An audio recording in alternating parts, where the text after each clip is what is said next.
Berapa banyak orang yang pada hari ini masih diberikan Allah Subhanahu wa ta'ala hidup, tapi tidak bisa bersama dengan kita di tempat yang suci ini. Mengapa demikian? Karena dicabut Allah Subhanahu wa ta'ala nikmat sehat. Berapa banyak pula yang sehat walafiat tapi masih berkeliaran di tengah jalan, di tempat perbelanjaan, di tempat mencari dunia, karena dicabut Allah Subhanahu wa ta'ala nikmat istiqamah iman dan Islam. Yusbihu mu'minan, paginya beriman, wa yumsi kafiran, petangnya kafir. Begitu cepat hati itu berubah. Makanya di antara doa yang diajarkan Nabi, ya muqallibal qulub, engkau yang membolak-balikkan hati, sabbit qulubana, kokohkan hati kami, ala dinik, dalam agamamu, wa ala ta'atik, dalam ketaatan kepadamu. Wahai Mu'adz bin Jabal, nanti engkau akan bertugas ke Yaman, mengumpulkan zakat dan berdakwah, engkau akan sibuk. Maka baca doa ini supaya hatimu istiqamah. Allahumma a'inni, tolong aku ya Allah, ala dzikrika, supaya hatiku selalu berzikir mengingatmu, wa syukrika, selalu bersyukur kepadamu, wa husni ibadatik, selalu beribadah dengan ibadah yang terbaik. Hidup ini singkat, tapi resiko yang akan diterima di alam barzakh begitu lama, dan yang lebih lama lagi adalah ketika nanti akan berhadapan dengan Allah Subhanahu wa ta'ala. Faman kana yarju liqa'a rabbih, siapa yang yakin bahwa dia akan berjumpa dengan Allah Subhanahu wa ta'ala, falyamal 'amalan salihah, maka di antara bekal hanya amal saleh. Tapi amal saleh itu pun akan hilang seperti debu dihembus angin. Wala yusyrik bi'ibadati rabbih ahada, jangan pernah mempersekutukan Allah Subhanahu wa ta'ala. Lain asyrakta, kalau kau persekutukan Allah, la yahbatanna amaluka, maka semua amalmu gugur. Seperti pohon kayu yang daunnya rindang, dihembus angin puting beliung, lalu kemudian gugur daun-daunnya, yang tinggal hanya batang kayu dan ranting-ranting hampa. Begitulah ketika amal yang banyak tapi kemudian tidak bertauhid kepada Allah. Maka di antara doa yang diajarkan Nabi sallallahu alaihi wasallam, mengucapkan la ilaha illallah Muhammadur Rasulullah sallallahu alaihi wasallam pada saat malaikat maut mencabut nyawa. Kalimatu haqqin 'alaiha nahya, dengan itu kita hidup, wa 'alaiha namutu, dengan itu kita mati, wa biha nub'atsu, dengan itu kita akan dibangkitkan di padang mahsyar menghadap Allah Subhanahu wa ta'ala. Kalau sampai hari ini ada orang hidup nikmat, tapi hidup itu bisa menjadi laknat. Kalau sampai detik ini masih sehat, nikmat, tapi sehat akan diminta tanggung jawab, dia bisa menjadi laknat. Yang menjadi rahmat adalah ketika mulut masih mengucapkan alhamdulillah wa syukurulillah wala haula wala quwwata illa billah.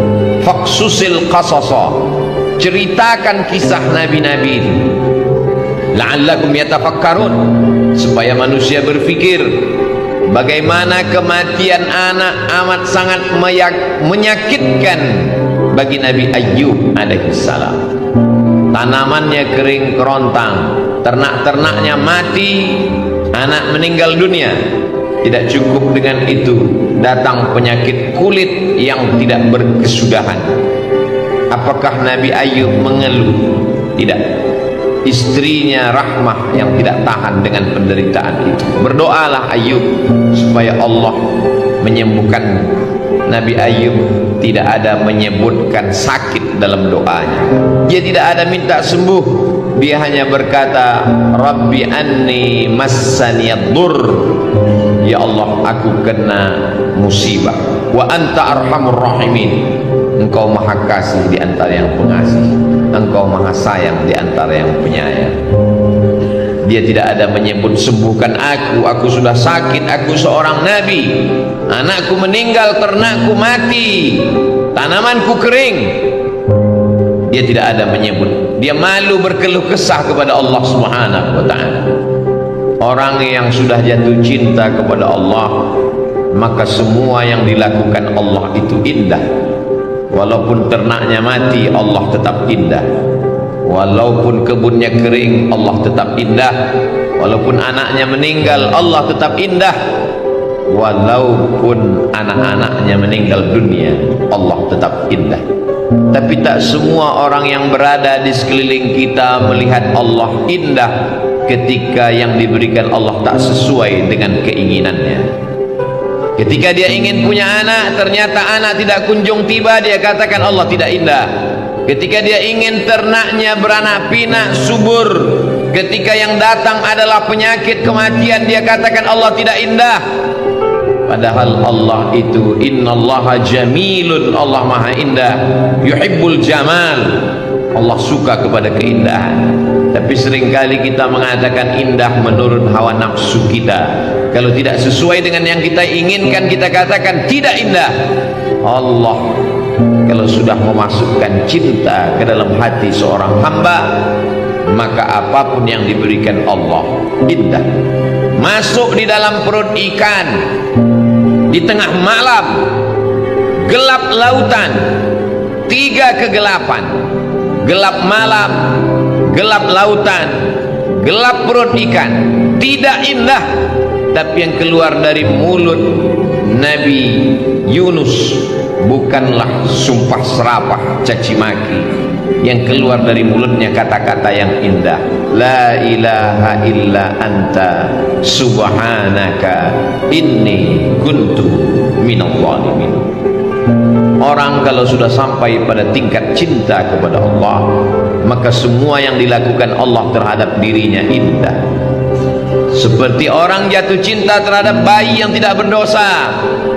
Datang bayi itu memukul wajahnya, dia tersenyum. Bayi itu mengencinginya, dia tertawa. Kenapa? Karena bayi tidak berdosa. Bayi bukan Tuhan. Bayi hanyalah hamba Allah, belum ada dosa pada dirinya. Semua yang dilakukan bayi itu indah. Kenapa? Karena orang tua sudah jatuh cinta kepada bayi. Bagaimana ketika Qais yang jatuh cinta kepada Laila, bersemayam cinta itu di dalam hatinya, maka semua pada diri Laila dia lihat indah. Syair-syair itu selalu dijadikan ulama sebagai dalil pembuktian bahwa kalau cinta manusia begitu indah, apalagi cinta Allah yang menciptakan manusia. Orang yang belum sampai kepada level cinta itu berkata dia gila, padahal sebetulnya adalah dia sedang tergila-gila dengan Allah Subhanahu wa ta'ala. Janna jununuhum, tertutup akalnya. Orang menyangka dia sedang terpukau, padahal sebenarnya hatinya sedang jatuh cinta kepada Allah Subhanahu wa ta'ala. Siapa yang cinta pertama kali? Allah. Yuhibbukum, Allah mencintai mereka. Wa yuhibbuna, mereka membalas cinta Allah Subhanahu wa ta'ala.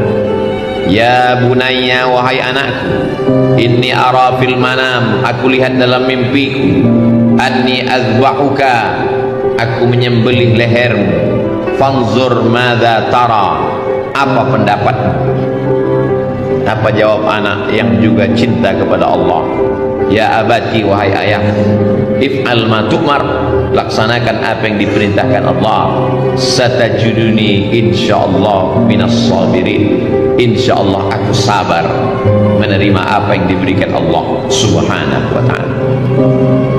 Kalau sesuai keinginan kita dengan yang diinginkan Allah, maka bersyukurlah.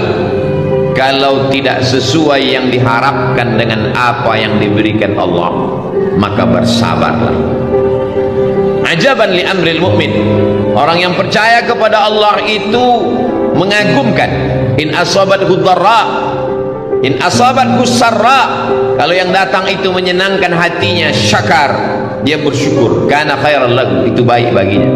In asabathu dharra, kalau yang datang itu tidak menyenangkan hatinya, tak sesuai dengan yang diinginkannya, sabar, dia tetap bersabar, kana khairan lahu, itu pun baik baginya. Orang yang bersyukur diberikan Allah, la in syakartum la azidannakum.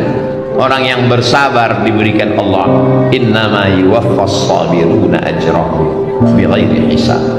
Tidak ada yang tidak indah bagi orang yang sampai pada hakikat keindahan Allah. Semua yang dilakukan Allah baik, semua yang diberikan Allah baik, walaupun tidak sesuai seperti yang dia inginkan. Hari ini kita sedang berhadapan dengan manusia-manusia yang memaksa Allah untuk mengikut keinginannya, sehingga kalau sesuai dengan yang dia minta, dia katakan Allah hebat. Tapi kalau tidak sesuai dengan kemauannya, maka dia tidak mau lagi beribadah kepada Allah. Sejak kapan Allah mengikut hawa nafsu? Sejak kapan Allah menjadi mengikuti keinginanmu? Kita di hadapan Allah seperti mayat yang sedang dimandikan orang. Jenazah tidak pernah melawan. Jenazah dimiringkan ke kanan, tangannya, hidungnya dicuci, dibasuh, disiram air. Kalau jenazah saja di hadapan orang yang memandikannya begitu lemah, bagaimana dengan kita di hadapan Allah Subhanahu wa ta'ala? Hakikat manusia adalah lemah, hakikat makhluk adalah makhluk, dia tidak pernah menjadi khalik. Kalau kita paham hakikat ini, kita akan dapat tersenyum atas semua pemberian Allah Subhanahu wa ta'ala, walaupun sesuai dengan yang kita inginkan ataupun tidak kita inginkan. Allah ceritakan nabi-nabi itu dalam Al-Quran, la'allakum yatafakkarun, supaya kita berpikir. Kurang hebat apa lagi Nabi Nuh alaihi salam, tapi ketika tak sesuai dengan yang Allah berikan. Kurang hebat apa lagi Nabi Ibrahim alaihi salam, tapi tak semua yang dia jalani itu sesuai dengan yang kita inginkan. Kurang hebat apa lagi Nabi Musa alaihi salam, tapi dalam kehidupannya juga penuh dengan tetes peluh keringat dan air mata. Belum lagi dia mukallaf, belum lagi dia berakal, dia terpaksa mesti dihanyutkan di tengah sungai Nil. Sesuatu yang di luar logika akal manusia, tidak indah menurut kita, tapi begitu kehendak Allah Subhanahu wa ta'ala. Dibesarkan di istana Fir'aun sampai akhirnya Allah mesti mengeluarkannya, jatuh menjadi pengembala kambing. Thamaniya hijaj, 8 musim, 8 tahun lamanya. Tidak indah bagi kita, tapi begitu kehendak Allah. Innama amruhu idza arada syai'an ay yaqula lahu kun fayakun. Kalau ada dalam hidup ini tidak indah, padahal kita sudah berbuat baik, berniat baik, berpikir baik, berkata baik, berbuat baik, datang tidak baik, satu-satunya kunci hanya husnuzan kepada Allah Subhanahu wa ta'ala. Husnuzan kepada Allah itu indah. Innama ana inda husni zanni abdi bi, aku menurut prasangka hambaku kepada aku. Satu-satunya cara menerima keputusan Allah hanyalah ridha. Makanya sebelum matahari terbit kita katakan, raditu billahi rabba, aku ridha engkau sebagai Rabbku, aku ridha engkau sebagai penciptaku, aku ridha engkau sebagai pengatur hidupku. Serahkan semuanya kepadaku.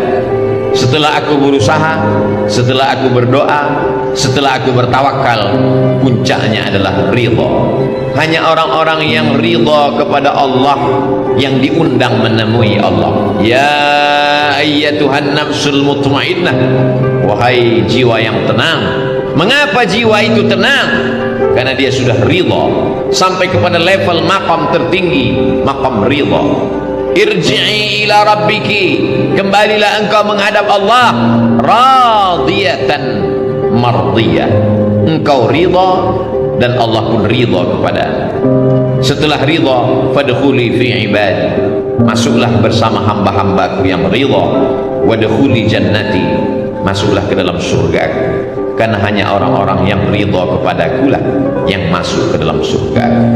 tapi hati kita belum tentu ridha terhadap semua keputusan Allah. Hati itu keras, hati itu melawan, hati itu berontak. Aku sudah sholat, aku sudah puasa, aku sudah berzikir, aku sudah sedekah, sudah bangun masjid, kenapa tidak sesuai seperti yang kuinginkan? Ada satu yang belum. Mungkin kau sudah ikhlas menggunakan hartamu, mungkin kau sudah tulus menggunakan nyawamu, tapi satu yang belum, kau belum ridha menerima keputusan Allah subhanahu wa ta'ala. Sehingga ketika orang sudah masuk ke dalam surga, Allah bertanya, "Madza turidun?" Hai penghuni surga, apa yang belum kalian dapat? Jannatin tajri min tahtihal anhar, surga beserta isinya, taman-taman yang indah, semua sudah dapat. Apa yang belum? Penghuni surga menjawab, ada yang satu yang belum ya Allah, ridhaka, kami belum dapat ridhamu. Kata Allah, ridhaku hanya diperoleh orang yang ridha menerima segala keputusan. Berat, sakit, tapi dia tetap tersenyum karena dia tahu bahwa yang memberikan ini adalah Allah. Rencana Allah jauh lebih indah. Kata-kata terlalu mudah diucapkan lidah, tapi ketika sampai dalam diri kita, yang membuat kita ridho itu pun hanya Allah subhanahu wa ta'ala. Kita hanya mampu berkata la haula wala quwwata illa billah.